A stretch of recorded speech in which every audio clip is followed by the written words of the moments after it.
Let's be honest, it's not always fun to ride and to train outside in the winter. It can be cold, it can be wet. Today we're going to talk you through our essential winter kit and how to winterproof your bike to make those miles a little bit easier.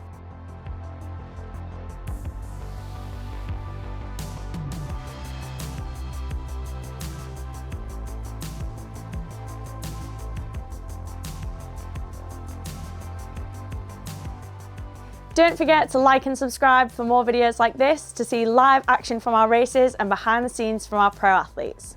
So for the last 2 hours, I've been at home having a nice cup of coffee and chilling, and you had a nice ride outside. So how was it out there, Emily? It was rather chilly, and I can be known to be a fair weather cyclist, but the fact that I had enough layers on, it was okay. You do look like you've got a pretty few layers there. So can you talk us through what you've got on and why you're wearing so many layers? I'm going to start on my feet because they are definitely the parts of my body that get the coldest. I've got a nice woolly pair of socks on, so they're merino wool, so they're nice and thin because obviously you need to get them in your shoes. And my secret trick, not so secret, is to use cling film and wrap my toes up. Sorry, I wrap my sandwiches up in cling film and you wrap your toes up in cling film. I can see that because it's going to block the wind. It stops the wind getting through and it really makes a difference, and it's obviously a nice cheap hack, really keeps you warm. So I've got my cling film, my nice woolly socks on, then I've got my cycling shoes, and then here on top I've got a pair of overshoes, and they, like you said, just stop the wind getting in. They're nice and light, they don't really make too much difference. They've got a hole for my cleats. I'll be honest, you know what I love most about your overshoes is my nice white, fresh white shoes are going to stay crisp for the winter. Exactly. So that's another good hack, remember that. Yeah, so arguably these are probably my most important piece of winter kit because my feet get so cold. And then I've obviously got a pair of long bib shorts on. For me, I like to wear them bibbed so they go up around my shoulder, that way no like wind or draft is going up, nothing's rolling down, riding up, belly exposed to the cold air. So yeah, a good pair of thermal tights, obviously nice and padded to protect the tush, is key and essential. Yeah, and I have seen, and I've got a pair myself, you can get Gore-Tex ones, so they're windproof as well. And when it's wet, that really helps keep, because your thighs are so exposed when you're cycling. So yeah, I think you need to keep your extremities nice and warm with clean film. And yeah, you want to keep your major muscle groups when you're cycling, it's your glutes and it's your quads. So yeah, and the fact that they go all the way up, so it's actually another layer, you know, to keep your stomach warm and your lower back. Definitely, all the layers for me. Underneath the bib, I've actually got a thermal, like it's actually a ski layer for me. It makes a massive difference, and it's got quite a high neck, so I can pull it up over my mouth if I need just like a bit of extra warmth when I first get out of the door. Like we said, layering is key. So I have the thin base layer, then I put another thin but warm layer on, and then I've got my high vis, more for safety than anything. It obviously offers wind protection, keeping the cold air out, but all the traffic can see me on these dark winter mornings and nights. Yeah, and I like that. I like the lots of layers. So if it does become a bit fairer, you can take a layer off. I also sometimes have a gilet in my back pocket, because again, with most cycling kits, you have these big back pockets. So within that, I would definitely maybe add the gilet if it got extra windy, or you know, if I got a bit hot, I can take my rainproof jacket off, my windproof jacket, and then put my gilet on. And again, having that base layer that's going to absorb that sweat. You know, you don't need to go out and spend a fortune on some of this stuff. The base layers can just be an old t-shirt, could be a race t-shirt, could be a Super League t-shirt. It really could be anything out there. But it's the key is to layer up to keep you nice and warm. Definitely, and these kind of jackets double up for your run jacket as well, especially if they're waterproof, weatherproof. They are great.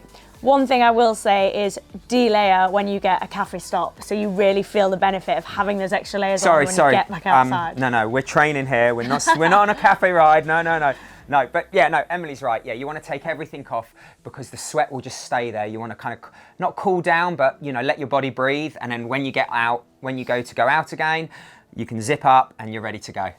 I'm absolutely not missing the coffee stops. So. Fair enough, fair enough. And again, you've got the big thick gloves on. I think, again, similar to your feet, they're such an important part. If you're going to invest in anything, I think gloves, again, you can wear them when you're walking the dog, you can wear them even those early mornings before a race, maybe, just to keep you warm, the early season ones. But yeah, keeping your hands windproof and nice and thermal is, again, because you're not moving your hands, you're not moving your upper body, so you need to keep it warm when you're out there training. Hands and feet get really cold, definitely invest in a good pair of gloves. I actually wear these skiing, they're that thick. Yeah. Okay, so Glade wrap and ski gloves. They're the secret to keep your extremities nice and warm.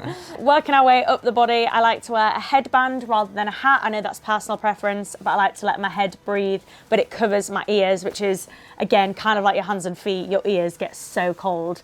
So a headband is a really good option to wear under your helmet.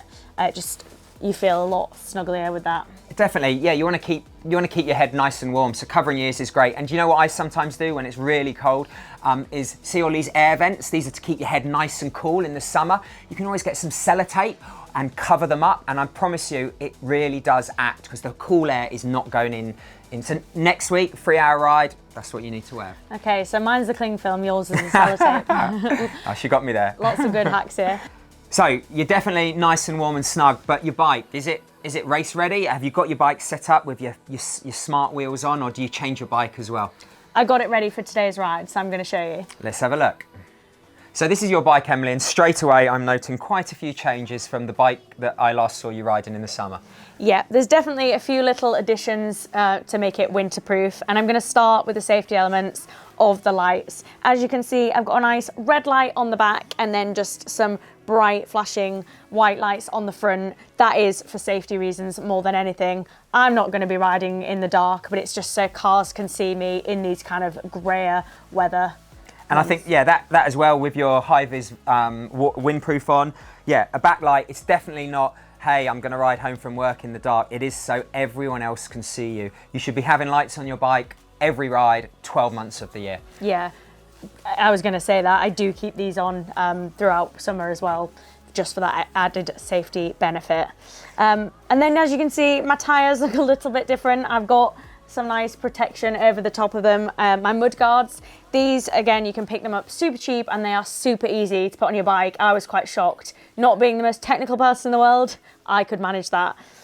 Yeah, I would always use mud guards in the winter. I think, A, they're protecting your bum from getting wet and your shins and your leg. And again, when this water's cold, again, you've got mud guards on the front and the back. But if you're riding with other people and they're riding behind you, the spray is not going up.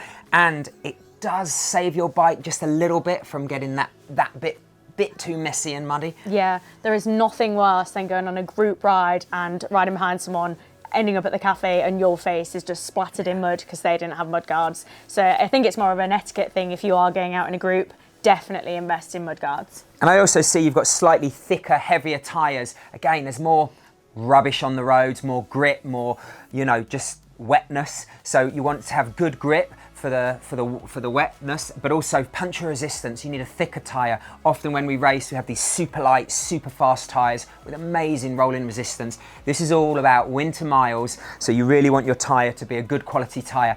And I would buy a brand new pair of winter tyres every single winter. It's worth changing them over 100%. It doesn't matter how many layers you've got on. If you are by the side of the road changing a tyre, you are going to get cold. So to avoid that. Now, that would be an Uber stop for me. I'll put my hand up. But then again, things you've got to take, you always have got to have either a CO2 canister or a small pump. You want at least one inner tube, tyre levers.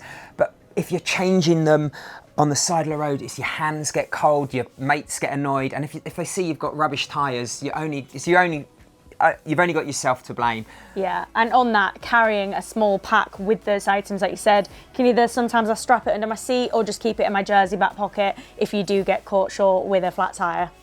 Yeah, and again, another thing is, you want to record all your data, so you've got your bike computer. These days, get one with a good map on. Explore new roads, enjoy it. Now we're not talking data, we're not talking numbers, we're talking about enjoying riding our bike. And when the bike's set up like this, it's absolutely a great way to go and explore new roads wherever you live. So, Emily, you got back from your ride. I have noticed, though, your bike is rather sparkly and clean. Absolutely. It doesn't matter how cold you've been on that ride. Before you get in and make your hot chocolate and run yourself a bath, you need to quickly clean your bike. It shouldn't take too long, but it really does protect your bike for those summer months. I couldn't agree more. You want all those moving parts. You want your whole drivetrain, you want your pedals, you want your brakes here, your hubs. You want to clean everything, and once you've dried it off, you want to probably re-lube it. You want to put some oil on your chain, make sure everything's moving nice and smoothly. And I promise you, for those extra 10 to 15 minutes outside cleaning it after your ride, it's so worth it, because next time you go for your bike ride, it will be a nice, clean bike that's working correctly as well. So we've talked through the essential winter kit we need and how to winterproof our bikes. So there's only one thing left to do. I think Emily should go out for another bike ride. I might join her if I go inside and put all my winter kit on. But yeah, remember guys, winter miles mean... Easy racing in summer. No, no. You know what they say? Winter miles mean... Summer smiles. If you like this video, give it a thumbs up, subscribe and share, and let us know in the comments how you got on with those winter miles.